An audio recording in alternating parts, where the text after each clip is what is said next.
Hey everybody, it's Brian back with Inspiring How You See That. We're the channel that talks about all different kinds of music and entertainment, brings you inspirational stories, and talks to some of your favorite artists. And today I have a very special guest. I have Archy J with me, and you may know her better by her musical project, The Snake Charmer. And Archie, thank you so much for spending this time with us. Thank you so much for having me.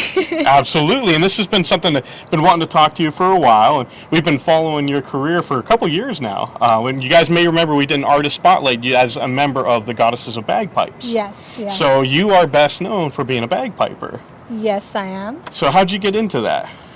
Oh, okay. Interesting story. Well, I've always been a musician. Let's start from there. I've always been inclined to singing, and singing has been like my first love, and I always imagined myself to be, growing up and singing in front of, I don't know, big audience and whatnot. But bagpipes happened to me a lot later in life. So this was when I was already having a band. So just before the interview, remember I told you about I had a band that I was the lead vocalist to. It was an alt metal band and I was the lead vocalist to it. And right when I was doing all of that is when I came across a video of a very popular band. You might know them, LYT. Obviously everybody knows LYT. And I saw them having a bagpiper and the bagpiper rocking, like head banging to like metal. I was like, what?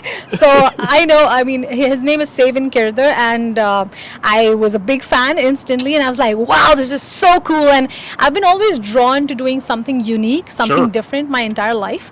I've always been the kid that wants the ice cream that's not available in any of the stores. I've always been the person that wanted to do something that not everybody's into. So I think my characteristics as a person and bagpipes characteristics, this just kind of aligned together. Nice. And that's when I was like super drawn to it. And 3 weeks after that, I was still looking into Google, like, how do I learn the bagpipes? And because, I'm sitting in India and it's not the most common instrument, let's put it that way. So so that's how my interest in bagpipes started, and it was a very crazy journey looking back onto how I was able to learn the bagpipes, because for the longest time I had no teacher to go to and learn the bagpipes. So for the first 2 years, for most of the 2 years, I learned the instrument on my own. Okay. Yeah, without a full set, with just a practice chanter and an online book and a few videos. And slowly after a year, I made some connections on Facebook of people who played bagpipes. And thankfully, I had some of the sweetest people to help me with providing me information and knowledge on how to go about it. And one of my mentors is from the US. His name is Sean Folsom, who played a huge role in helping me out and guiding me in my initial time on what I should do in order to learn the bagpipes. So that's how it started. Nice. If you want to be just like, you can get a hurdy-gurdy player then too, and then you've got the whole thing going with it. I know. Interestingly, one of my upcoming collabs is with a hurdy-gurdy player. There we go. Her name is Patty Gurdy. I'm also friends with another hurdy-gurdy player called Annie. She's also amazing. So yeah, I have huge respect for like all these offbeat instruments that people are trying to do something crazy out of. Nice. And you mentioned that you grew up in India, and so we're in the Toronto area right now, and you recently relocated to here. Yes. So how's that change been for you? That change has been a lot to me. And people who follow me on my social media would kind of laugh secretly with me on that. Well, yes, I mean, it's a very big change, to uproot your entire life and come to a country like in search of I don't know what, so I love the people here in Canada. Like I said, they're amazing. They're one of the kindest, most nicest people and very welcoming, and I've been to so many places and I've only seen nice people, which I find speaks a lot about the place, the people. The weather has been terrible for me. Up until the past couple of days. Yes, so you see, Mr. Sun just arrived like a few days back, and I'm like, oh, really? You guys also have this in your country? So yeah, we have the sun now, which makes things a little better. But yes, it's been a huge change, I won't lie, and I'm still trying to, make the best of it and adjust to it. And it's pretty soon, it's just been about 3 months that I've been here. So yeah, but like I said, I love the people and everything else about this place. Nice. And we were talking a little bit before we started about your love for metal and kind of how that came about with, the new metal, Linkin Park and things. So how does that differ from what I'll say is the popular music in India? Oh, how does metal differ from your style to... Okay, okay. So I obviously growing up, I had very different influences of music. My parents were a lot into like English pop music and stuff, which is but my parents were kind of cool. So we were into that. I grew up listening to a lot of Bollywood as well. But as I stepped into my teenage life, I have a elder brother, so he bought in like cassettes of Linkin Park one day, and then a month later it was Limp Bizkit. My bad. And that's when I was exposed to new metal, and I absolutely loved it as a kid.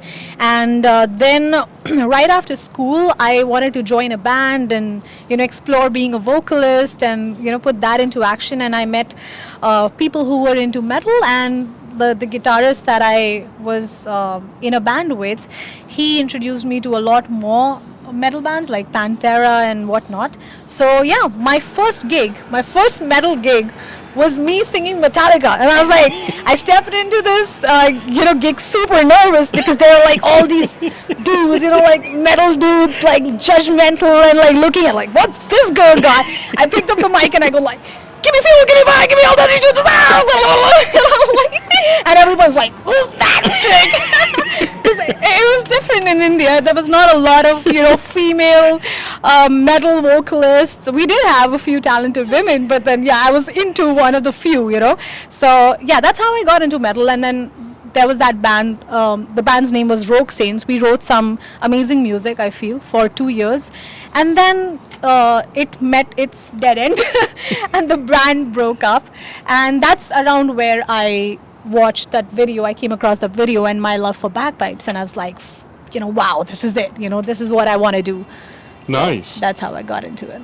And then how did you get to be part of the Goddesses of Bagpipe with the other two ladies playing bagpipes? Oh, so we were all friends on Facebook, and I was in touch with, we were in touch with Jane from Celtica, and I was in touch with Harold, and we were always like in talking terms and stuff. And then they introduced me to Chelsea, and there was this one day, we were just all chatting on Facebook, and Harold came up with the idea that, listen, I'm thinking we all three should get together, and all of you should get together and do a video. And it was just like casually, it's like, sure, yeah, kind of would be fun. You're from Scotland, she's from US, I'm from India, so let's just do it. And it was just like for fun. I actually did not have a lot of hopes, and I think we all did it sort of casually. And before we knew it, the video was blowing up. We didn't understand what to do with it. I was like, I posted a video, and I think when I posted that video on my Facebook page, in one night we hit 1 million views, which was insane. I think it was 100,000 views or 1 million views, or something like that. It was pretty big. Wow. And none of us expected that. But yeah, that's how it started. And that was the Enter Sandman shipping out to Boston mix-up? Yes. So see, it comes full circle back to Metallica for you. I know, see? I know, I like how you brought it back. I appreciate it. Yeah, so that did come full circle. But we're also working on new stuff. Oh, nice. Exclusive information to how you see that. We, Goddesses of Bagpipes, are also coming out with another video very, very soon. And excellent. You'll probably be surprised by certain elements that you see in the video. Nice. Now, any hopes of a tour going on, either as Goddesses of Bagpipe or as a solo artist? Or? Yes. So we are planning something for my project, The Snake Charmer, and I've been in touch with a few people.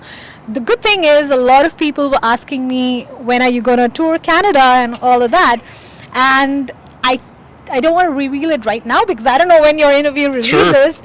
But I will be playing a few shows in Canada which have been confirmed, and mostly those are festivals. But there's also a big chance that I'm going on tour probably by the end of summer. Okay. So we might tour the East Coast area of Canada, and I'm pretty excited to finally meet all the amazing people who support me in my music, because I think that's something every artist craves, right? Sure. Like to meet people who push you to do more, to do better, and how you make them feel with an honest effort as an artist with the music you create. So Sure. I'm excited about that. Nice. Really excited about that. And not only the metal and the new metal that you've done with the bagpipe, but you've even done, like we were talking earlier, Amazing Grace, things of that nature with the bagpipe. Yeah. And then recently you've been doing a lot of where you're taking the Scottish and the Punjabi and putting it together. Yeah. So was that something that you've been wanting to do for a long time, or? Oh yes. Oh yes. I've been wanting to do that for a very long time. I think that was an idea that I wanted to work on since 2015 or 2016, let's Okay. say. In fact, in 2016, I even put out a video which was like a remake of a Bollywood song on bagpipes, which also was well received. So right around that time, I was like, I want to experiment with the Punjabi sounds like the dhol and the tumbis with bagpipes and see how that happens. But there were other things that I was doing at the time. So it was in 2018 that I got around working on that sound, and Karan from Bloodywood. Yeah. So he produced most of Okay. I think almost all of my songs, and so I worked with him on doing that Celtic Punjabi video, and it was brilliant what he did with that sound. So obviously I didn't know how to produce, I just had an idea, so he put it all into place, and we were surprised at how well it was received, because obviously I was a little nervous that this is something which is different and it's not in the commercial space, or Sure. it's not a well-known genre of music. So music is very subjective. You Right. might like something and someone else could absolutely hate it. That happens too with my stuff. Just leave them behind. Like, Yeah. So I was definitely nervous, but I was absolutely ecstatic about the response that we got Sure. on Celtic Punjabi. And to date, like, people ask. So in fact, my last release, Frantic Feathers, was a reimagination of Toss the Feathers. Okay.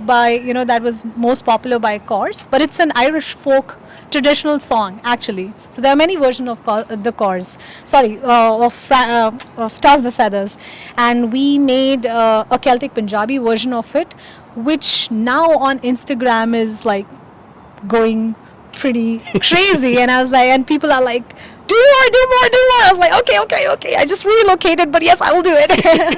Nice. so Now, how does it it's feel fun. knowing that, you've been one of the most influential of bringing Punjabi to the Western audience? Because Yeah. we're maybe not as, we don't know much about that, so you might be the first exposure we've had to it.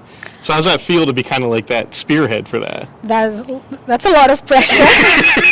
But I can tell you there are so many Punjabi artists, like I don't even stand near to be compared to someone spearheading. Of course, there's I might be the one for my audience, Right. who likes bagpipes and haven't been exposed to Punjabi music, but there are brilliant artists back home in India who are top-notch Punjabi artists who bring their music into the Western world. Sure. And winning major awards, like A.P. Dillon, Diljit Dosanjh, and like so many. There's just many. They're making R&B kind of sounds. They're mixing R&B kind of sounds with Punjabi music. So what I'm doing is bringing bagpipes. So one of my main aims ever since I started was that I wanted to push the boundaries of this instrument, which is perceived to be annoying and very traditional and whatnot. I love the instrument. I think it's Sure. badass. And I feel that, there can be so much more done to bring out the true potential of what bagpipes can be like. And I want to contribute towards that. I want to be someone who presents the bagpipes and you feel like, that's kind of cool. I want to listen to that on my Spotify, Maybe a few years back, people never thought they'll go on Spotify to look for bagpipes, Sure. So that's the narrative I kind of want to change and be a part of people who do that. Very cool. I think you're definitely driving that. I think Yeah. you've brought a lot of people to, like you said, what the bagpipe can do. It's not Yes. just, the old style songs that you hear, with the metallic and everything that you're doing that's fresh. Yes. That's fantastic. Thank you so much. I appreciate it. Absolutely.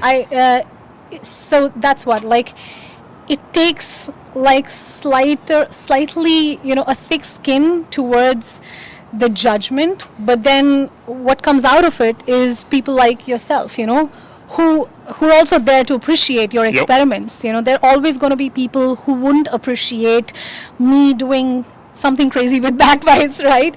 But my aim has always been into, actually, hate comments do not upset me. Right. They do not, because I'm blessed with like 95 or 90% great comments and great people supporting me. So I was like, it'll just be stupid of me to think about like 5 people saying something on Exactly. my videos, right? So, and I'd rather do something and create something for the other 95, Right. and grow from that. So that's been my focus. And more importantly, put out something that reflects who you are and what Yeah. you like. Yes, exactly. So coming from an Indian background, the whole name that I have, the snake charmer, a lot of people ask me.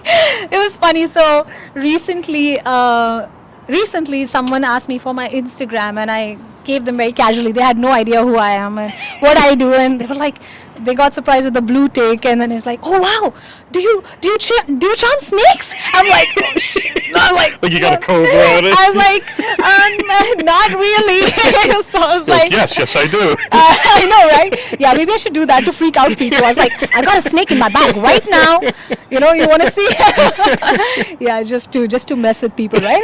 I should do that. Yeah, but Good. yeah. So it's been very important for me to always present a little bit of my culture on what I do. Sure. I think I come from a culturally very, very culturally rich country, and we have great music, great sound, great instruments, and I want to mix the love for bagpipes and Celtic music in that I deeply have to my roots, to another thing that I really love is my country, my culture, Sure.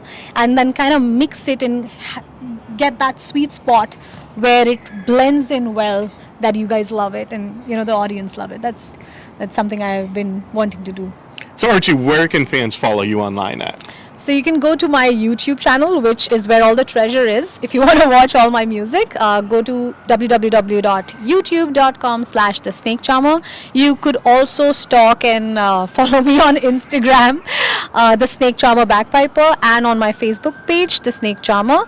That's where you'll be able to see a lot of what I do in life and who I am as a person and etc. If you haven't figured it out with this interview, you could also support me on my Patreon page, which is a very helpful source for me to be able to do what I am doing without picking up a job and then cutting down everything into half in terms of music.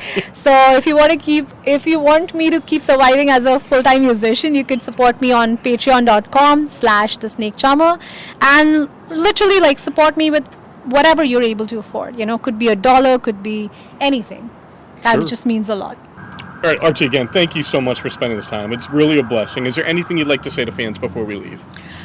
Yes, so I'm coming up with a lot more cool stuff. So there's going to be about 3 music videos that I'm going to release on my project, The Snake Charmer, which is going to be on the Celtic Punjabi lines, like what everybody loves. And I'm also doing another video with Goddesses of Bagpipes. So we're also going to come up with another music video, which all 3 of us are really looking forward to. Awesome. So make sure you check her out if you haven't already. I don't know where you've been, but you're gonna love it. I know, right? Some people, they're kind of slow, but give them some grace. It's okay. We'll get them around. Yeah, we'll get you there. We'll get them. But you're gonna love it. And as always, we want to thank you guys for spending this time with us. We love you all. God bless, and rock on.